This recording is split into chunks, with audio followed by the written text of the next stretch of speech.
सात संगत जी, प्यार से कहना धन निरंकार जी। प्यारी सात संगत जी, दासी आज आपके सामने एक ऐसे विचार रखेगी कि प्यारी सात संगत जी कैसे बाबा जी अपने भक्तों को, अपने सेवादार को कैसे अपने पास बुला लेते हैं। जिनका तरफ बाबा जी का ध्यान चला जाए तो प्यारी सात संगत जी वो खुद पे खुद खींचा चला जाता है।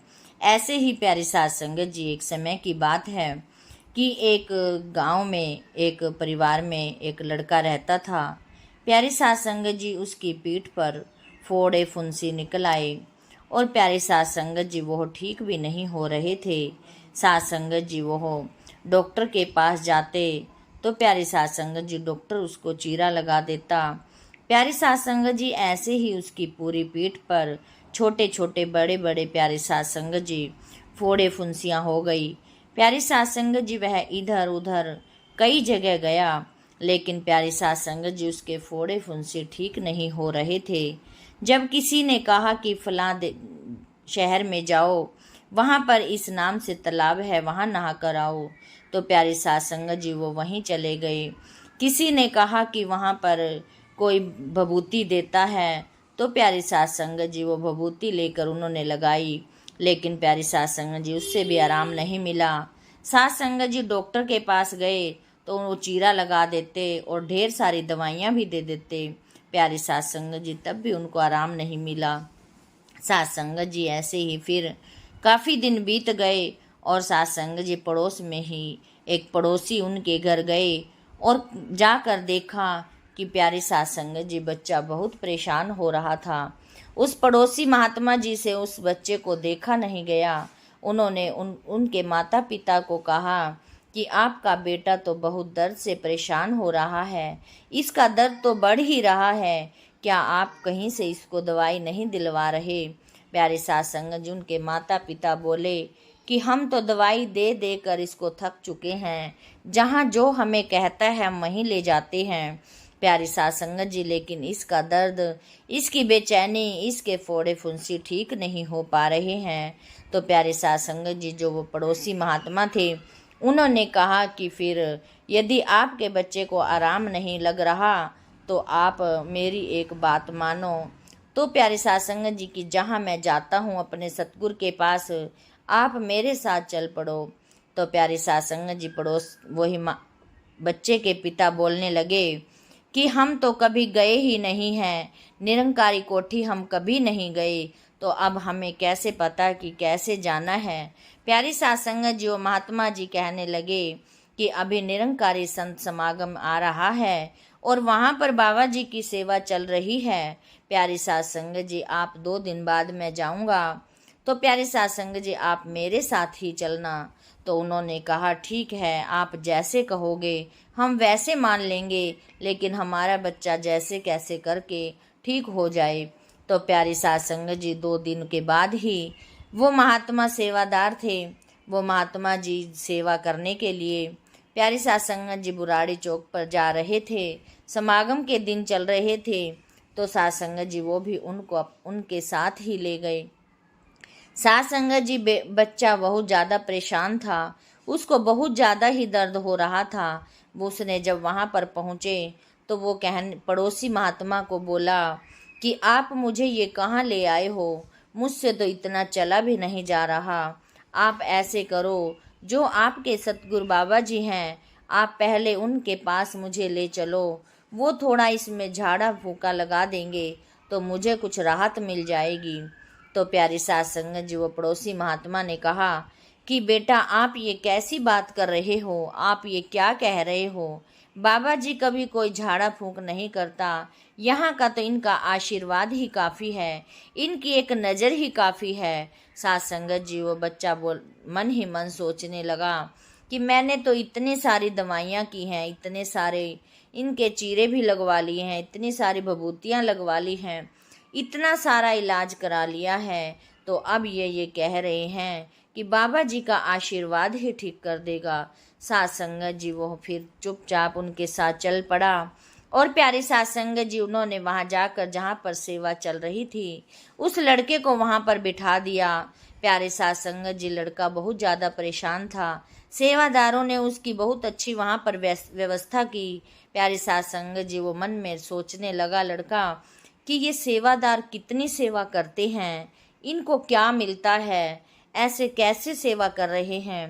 प्यारी सास संगत जी वो सेवा करते करते जब प्यारी सास संगत जी फिर बहुत परेशान हुआ, फिर उन्होंने पड़ोसी महात्मा को कहा कि अब यहाँ पर क्या होना है, मुझसे, मैं तो बहुत तकलीफ में हूँ, मुझसे अब ये तकलीफ सहन नहीं हो पा रही है। तो प्यारी सास संगत जी उन पड़ोसी महात्मा ने कहा कि बेटा अब यहाँ पर लंगर खाना है, लंगर आएगा। और प्यारी सास संगत जी लंगर लेकर फिर बाबा जी का सत्संग होगा, फिर बाबा जी दर्शन के लिए आएंगे। प्यारी सास संगत जी और जब दर्शन के लिए आएंगे तब आपने उनके आगे हाथ जोड़कर अरदास करनी है कि हे मेरे सतगुरु, हे मेरे दीनदयाल, मेरे अंदर तकलीफ बहुत है, ये तकलीफ आपको ही दूर करनी है। सास संगत जी सब कुछ उसको बताकर, जैसे जैसे बताया महात्मा जी ने वैसे ही उन्होंने पहले लंगर छका। उसके बाद प्यारी सास संगत जी सत्संग हुआ, लेकिन प्यारी सास संगत जी वो बच्चा तो बहुत ही परेशान हो रहा था, उससे बैठा भी नहीं जा रहा था। तो सास संगत जी इतने ही सत्संग चलते चलते बाबा जी की गाड़ी आ गई। जब गाड़ी से बच्चे ने दर्शन किए तो महात्मा जी ने बच्चे की तरफ इशारा किया कि बाबा जी की गाड़ी आ चुकी है, आपने अरदास करनी है। तो सास संगत जी बच्चे ने दूर से ही हाथ जोड़े और प्यारी सास संगत जी उसको ये नहीं पता चला कि बाबा जी की गाड़ी कब आंखों के आगे से चली गई।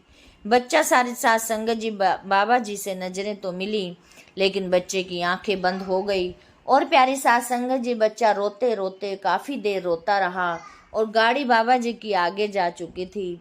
तभी प्यारी सास संगत जी पड़ोसी महात्मा जी ने उनको हाथ लगाया और कहा, बेटा बाबा जी तो जा चुके हैं, आगे चले गए हैं, आप इतना तेज क्यों रो रहे हो, आपने बाबा जी को अरदास की है। तो प्यारी सास संगत जी बच्चा बोला कि मुझे तो यही नहीं पता चला कि बाबा जी यहाँ से कब गए हैं, मेरी तो सिर्फ एक बार नज़र मिली थी और मैं बाबा जी को कुछ कह भी नहीं पाया और मेरा तो रोना ही निकल आया। प्यारी सास संगत जी ऐसे ही फिर सत्संग किया। सत्संग के बाद प्यारी सास संगत जी अगले दिन फिर वो ही सेवा हुई और प्यारी सास संगत जी फिर बाबा जी आए। प्यारी सास संगत जी फिर महात्मा पड़ोसी ने कहा कि आज फिर बाबा जी के आपने अरदास करनी है, सत्संग अरदास करनी है और बाबा जी को कहना है कि मेरी तकलीफ दूर करो, मैं आपके सहारे ही आया हूँ। प्यारी सास संगत जी ऐसा ही हुआ। बाबा जी की गाड़ी आई और उस बच्चे ने हाथ जोड़े और प्यारी सास संगत जी बाबा जी को अरदास की कि हे मेरे सतगुरु दीनदयाल, आप ही मेरे रक्षक हो, आप ही मेरे पालनहारा हो। प्यारी सास संगत जी की हे मेरे सतगुरु, आपने ही मुझे ठीक करना है। प्यारी सास संगत जी उसके बाद उन्होंने वहाँ पर सत्संग किया और सत्संग के बाद प्यारी सास संगत जी महात्मा पड़ोसी पूछने लगे कि बेटा आपको कुछ यहाँ पर आराम मिला है। सास संगत जी बच्चा बोला कि मुझे और तो कुछ नहीं पता, जब मैं सत्संग सुन रहा था तब मुझे कुछ नहीं हुआ, जब मैंने बाबा जी के आगे अरदास की तो तब भी मुझे कुछ नहीं हुआ, जब मैंने थोड़ी सी सेवा तिल फुल सेवा की सास संगत जी तब भी मुझे कुछ नहीं हुआ। अब मुझे नहीं पता कि ये बाबा जी का आशीर्वाद है या क्या है।